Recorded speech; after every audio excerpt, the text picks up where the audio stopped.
আসসালামু আলাইকুম, সবাইকে স্বাগত জানাচ্ছি দা ভিউজে। আপনাদের সাথে আছি আমি ফারজানা হাসিন। জুলাই গণ অভ্যুত্থানে গুরুতর আহত ব্যক্তিদের জন্য এবার বিনামূল্যে ঢাকায় ফ্ল্যাট দেওয়ার প্রকল্প হাতে নিয়েছে গৃহায়ন ও গণপূর্ত মন্ত্রণালয়। আহত ব্যক্তিদের জন্য ১৫০০-এর বেশি ফ্ল্যাট তৈরিতে ব্যয় হবে ১,৩৪৪ কোটি টাকা। সরকারের কোষাগার থেকে এই টাকা দেওয়া হবে। গুরুতর আহত ব্যক্তিদের জন্য ফ্ল্যাট বানানো হবে মিরপুর ৯ নম্বরে সরকারি জমিতে। ফ্ল্যাট তৈরি করবে জাতীয় গৃহায়ন কর্তৃপক্ষ।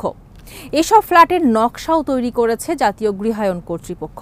তাতে দেখা যায় আহত ব্যক্তিদের পরিবারের জন্য তৈরি করা ফ্ল্যাটের আয়তন হবে ১,২৫০ বর্গফুট।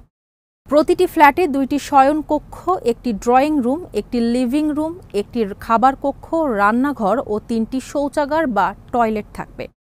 একটি কক্ষ থাকবে শুধু আহত ব্যক্তির জন্য যিনি পঙ্গু বা দৃষ্টিশক্তি হারিয়েছেন। ওই কক্ষে তাদের জন্য সব ধরনের সুযোগ সুবিধা থাকবে।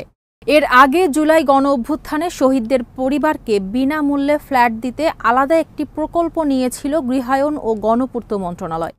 তাদের জন্য মোট ৮০৪টি ফ্ল্যাট তৈরিতে ব্যয় ধরা হয়েছে ৭৬২ কোটি টাকা। প্রতিটি ফ্ল্যাটের আয়তন হবে ১,৩৫৫ বর্গফুট। রাজধানীর মিরপুর ১৪ নম্বরে সরকারি জমিতে শহীদ পরিবারগুলোর জন্য ফ্ল্যাট নির্মাণ করা হবে।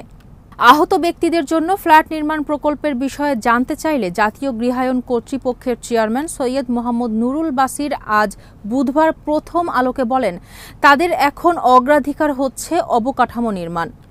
ভবন নির্মাণে ৪ বছর সময় লাগবে।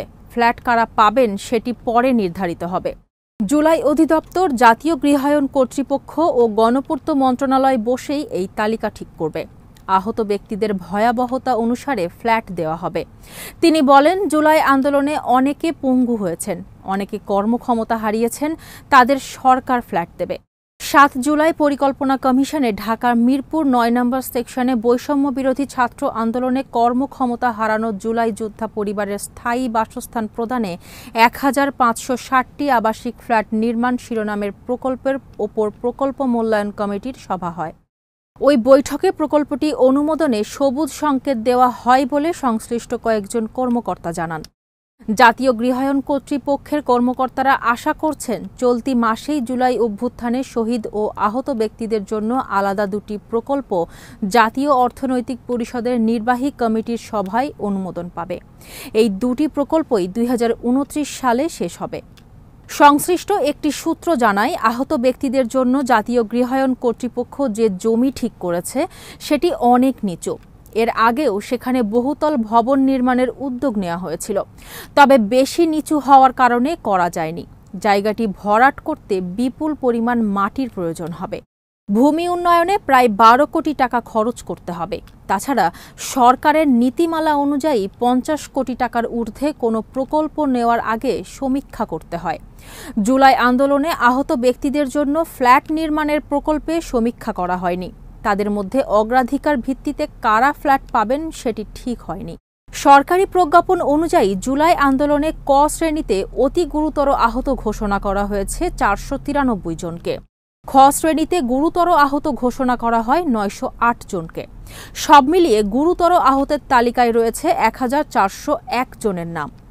এছাড়া জুলাই গণ অভ্যুত্থানে এখন পর্যন্ত ৮৩৪ জনকে শহীদ ঘোষণা করা হয়েছে। শহীদ ও আহত পরিবারকে নানাভাবে সহায়তা দিচ্ছে সরকার।